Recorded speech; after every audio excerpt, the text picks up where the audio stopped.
दोस्तों 10 के दम में ये दूसरा सीरीज है। तो आइए हम शुरुआत करते हैं पहले क्वेश्चन के साथ। पहला क्वेश्चन है, किस संशोधन द्वारा समाजवाद और धर्मनिरपेक्ष शब्दों को भारतीय संविधान की प्रस्तावना में जोड़ा गया।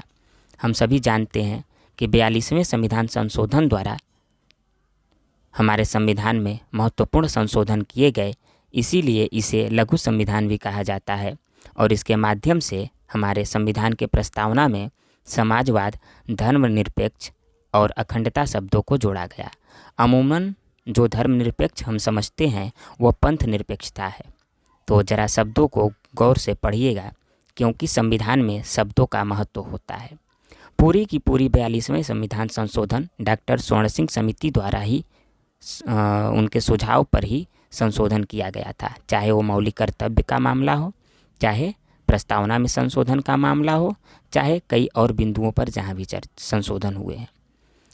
दूसरा प्रश्न है, भारतीय संसदीय शासन प्रणाली में मंत्रिमंडल किसके प्रति उत्तरदायी होता है।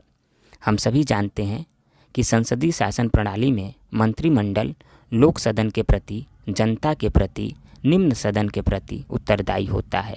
अर्थात मंत्रिमंडल लोकसभा के प्रति उत्तरदायी होगा, क्योंकि यह जनता का सदन होता है, जनता द्वारा चुने गए प्रतिनिधि इसमें होते हैं। इसका उल्लेख अनुच्छेद 75(3) में किया गया है, जिसमें कहा गया है कि मंत्रिमंडल लोकसभा के प्रति उत्तरदायी होगा। तीसरा प्रश्न है, भारतीय संघवाद के उदाहरण को विश्लेषित किया जा सकता है किस नाम से। तो प्रश्न के अनुसार उत्तर शास्त्रीय संघवाद होगा, जबकि हमने पढ़ा है कि भारतीय संघवाद को कैसिवियरे ने अर्ध संघवाद, वहीं मॉरिस जोन्स ने बार्गेनिंग फेडरलिज्म कहा है। चौथा प्रश्न है, निम्नलिखित में से कौन से तत्व भारतीय राजनीतिक व्यवस्था में महत्वपूर्ण भूमिका निभाते हैं।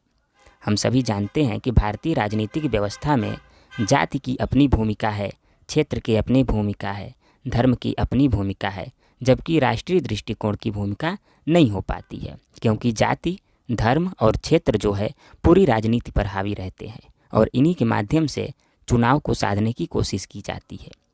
पांचवा प्रश्न है, संघीय व्यवस्था में किस संस्था को संविधान का संतुलन चक्र माना जाता है।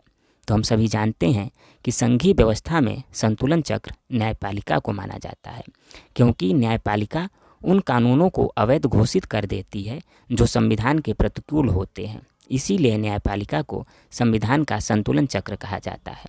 छठा प्रश्न है, दबाव समूहों का स्वभाव कैसा होता है। हम सभी जानते हैं कि S.E. फाइनर ने दबाव समूहों को अदृश्य सरकार कहा है, क्योंकि यह स्वयं चुनाव तो नहीं लड़ते, बल्कि राजनीतिक दलों को चुनाव में सहायता करके अपने हितों को पूरा करने का काम करते हैं। सातवां प्रश्न है, भारतीय संविधान में केंद्र राज्य प्रशासनिक संबंध निम्नलिखित में से किस अनुच्छेदों में वर्णित है। हम सभी जानते हैं कि केंद्र राज्य संबंधों का उल्लेख भारतीय संविधान के भाग 11 में अनुच्छेद 256 से 263 के अंतर्गत किया गया है। आठवें प्रश्न की अगर हम बात करें तो इसमें मिलान के लिए है, जैसे गोलकनाथ केस संबंधित है मौलिक अधिकारों से संबंध में, शमशेर सिंह केस का संबंध है राष्ट्रपति के अधिकार के संबंध में, जबकि मिनर्वा मिल्स बनाम भारत संघ का केस है राज्य के नीति निर्देशक तत्व और मौलिक अधिकारों में उच्चता के संबंध में, जिसमें न्यायपालिका ने कहा कि दोनों एक दूसरे के पूरक हैं, कोई किसी से ऊपर नहीं है। वहीं केशवानंद भारती बनाम केरल राज्य काफ़ी फेमस केस है, इसमें आधारभूत संरचना की बात की गई है। वहीं अगर 9वें क्वेश्चन की बात करें तो इसमें संसद में शून्यकाल का क्या अर्थ है, ये पूछा गया है। तो संसद में शून्यकाल प्रश्नकाल के बाद 1 घंटे का होता है। यह प्रश्नकाल एवं अन्य कार्यों के बीच का समय है, जिसमें मंत्रियों से बिना सूचना दिए सामाजिक विषयों पर प्रश्न पूछा जाता है। आखिरी और 10वां क्वेश्चन है, संविधान का संरक्षक कौन है।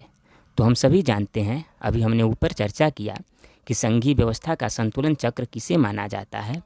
संविधान का संरक्षक भी सर्वोच्च न्यायालय को ही माना जाता है, क्योंकि सर्वोच्च न्यायालय अनुच्छेद 32 के अंतर्गत संविधान के संरक्षण की भूमिका अदा करता है और इसके अंतर्गत वह 5 प्रकार के रिट दायर कर सकता है। क्रमशः इस प्रकार हैं: बंदी प्रत्यक्षीकरण, परमादेश, प्रतिषेध, उत्प्रेषण और अधिकार परीक्षा। ये सीक्वेंस में है क्योंकि क्वेश्चन भी सीक्वेंस में कभी कभी पूछे जाते हैं। तो दोस्तों, हमें उम्मीद है कि ये 10 का दम कहीं न कहीं आपके लिए उपयोगी होगा। धन्यवाद।